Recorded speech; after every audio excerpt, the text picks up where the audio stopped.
So Christopher has so very kindly sponsored an analysis of Spacehog in the meantime. Useless.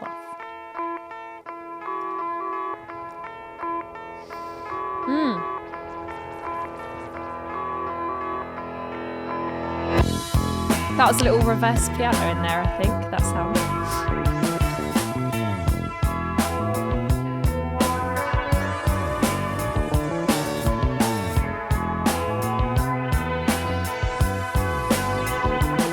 Nice bass line. It's very bouncy.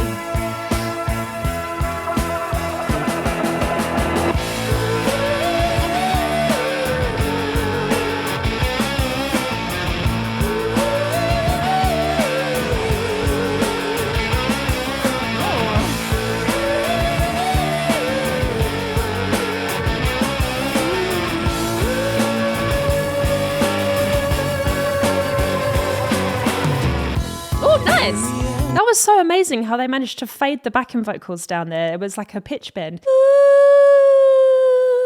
But all the music kind of went down with it. Maybe they dropped the pitch in the backing vocals and then slid down at the guitar at the same time.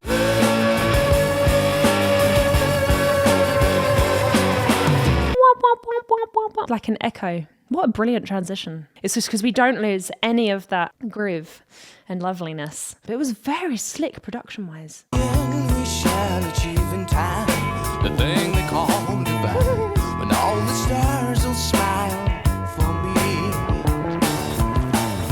when all is well and will is all for all and forever after. But maybe in the meantime wait and see. Love beyond you, lands are green and skies are blue. But all in all, we're just like you. Love beyond you.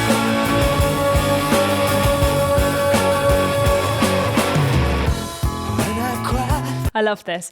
I love this type of singing so much because once you've made the creative decision that you're going to use really dramatic mouth movements, you can just lean into it as much as you want. The voice then really, really does become a very specific instrument for a very specific purpose. And that is actually really helpful sometimes to make singers feel like they can relax and really be part of the band without that much pressure. It's like, oh yeah, no, I can play guitar live, but as soon as I start singing, like, it's totally different because I feel like I'm bearing my soul. But when you're manipulating it so much, you can really step out of yourself then and really sort of experience the voice for what it is, which is just an instrument, a musical timbre all in its own. It doesn't need to like pour out of your soul. It can just be a fun instrument to play with. And that's what I feel like is happening here. Lots of rounding of vowels and these dramatic mouth movements. Even time, the thing they call divine, when all the stars will smile for me. They have this signature vibrato attached to them all the time as well. We get like, oh, there's The thing they call divine. You'd find that usually happens when the round movements are towards the end of their roundingness. That's kind of more stuck. But when you do this, the larynx gets a little space to bop around at the front. Usually we don't get that kind of extreme vibrato because most people wouldn't do this when they sing, but they do it as part of the rounding experience. It's light in terms of mood, and I think it's nice to have songs for when you just want to feel light and funky. And it's cool because it's a very live band feel, but there's also a lot of production sound effects in there as well. For me, I cry for you. It's years of holy joy. All the days of still. It's love in his eyes there. And did I ever say I'd never play or fly through all the sun? Maybe in the meantime something strong. Whoa! Love beyond you. Where lands are green and skies are blue. When all in all it's just like you. We love beyond.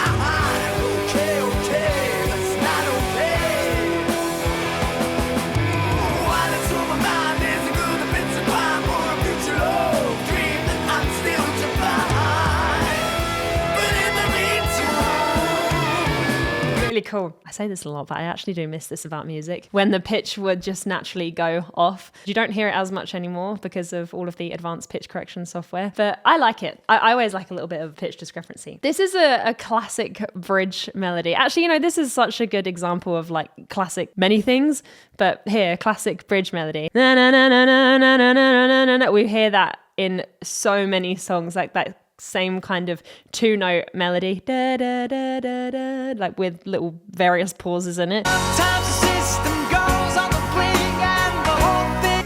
Now I can see that we're falling apart. Just that repetitive 2-note interval melody is a really good opportunity to kind of start to drive up some tension coming back into the section that will be at the other end of the bridge. It's the repetitive motion that builds us. So it's nice. We're driving, you know, we're driving. Brum, brum. Beep, beep. Yeah.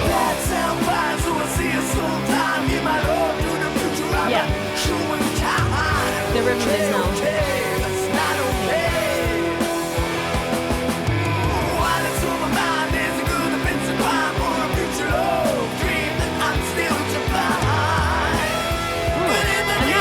Nice. Da, da. That was a weird note choice, but I like it. Oh, yeah, and then we come out the other end. We are no longer driving.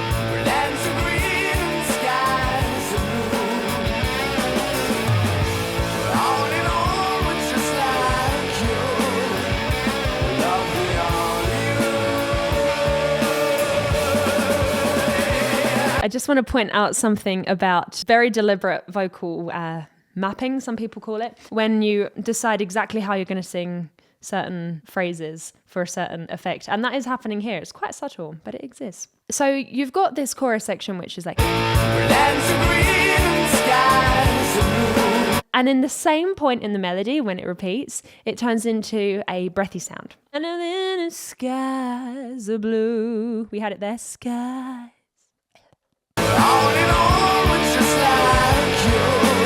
Like you, skies are blue. It's just a way of like making sure it's, you know, just like sonically complete as an idea, and it keeps you in.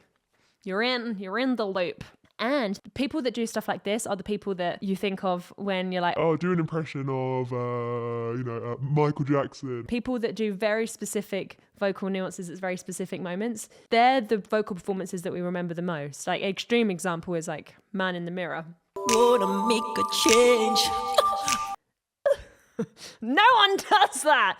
It's like, it must have been something that he'd planned to do because he does it all the time in that song. There's a reason that I remember that. I haven't heard Man in the Mirror like a gazillion times or whatever, but everyone knows that he does that there because it's just clever vocal choreography or mapping or whatever. And this is a little bit more of a subtle example of it here, but it still works.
Oh well, that's poetic, isn't it? Is he throwing the timer? Time is just an illusion. Let's just toss it away, live in the now. Oh no, they're trying to grab time, but it's spinning away from it. I like that. Trying to grab time and it's spinning away. I do like that. Yeah, that was cool. That was a really nice way to end it, the piano outro, because we did have that little reverse piano moment in the beginning, didn't we? Here. You how it's getting louder? I think this was still analog recording. I actually don't know. I don't know much about the history of recording. If it was analog recording, they would literally reverse the tape. But if it was on a software, you can do it. You can be like reverse, and it just does it for you. I just thought I'd show you how easy and fun it is now. So I have this little piano sample here. And you can hear the attack and then the way that the sound decays. And then if we just do like 2 clicks, like reverse, we can hear the opposite.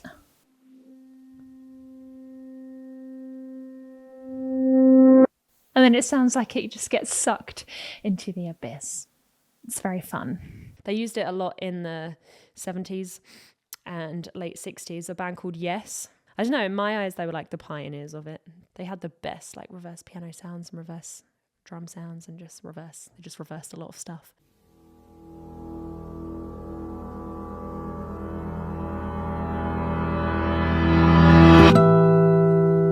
Super cool. Anyway, oh my gosh, train of thought was lost. Come back. Where are you? Oh yeah.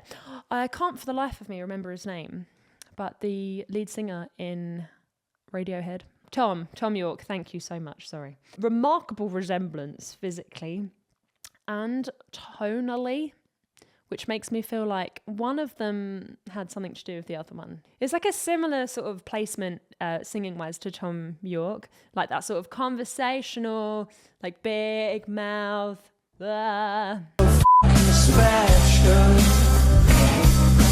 This is sort of, it's like a bit of a psychedelic Tom York, bit of a dramatic Technicolor version, vocal technique wise. There was lots of cool things that I wasn't expecting, like the way that the piano was incorporated, and the bass line was very exciting. There were many times when I was like, the bass takes over, and it's like the thing that you focus on the most. There were things in there that just came and never returned as well from memory, like the oohs at the beginning.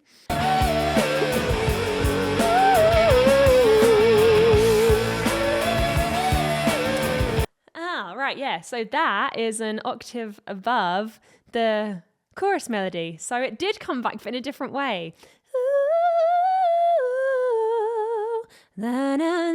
Skies are blue. So we had the chorus melody in the octave higher with an ooh. Very ABBA.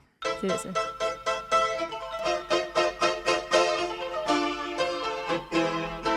And then later it goes, in a rich man's world. They do this like on like all their songs, but it's the first thing I thought of.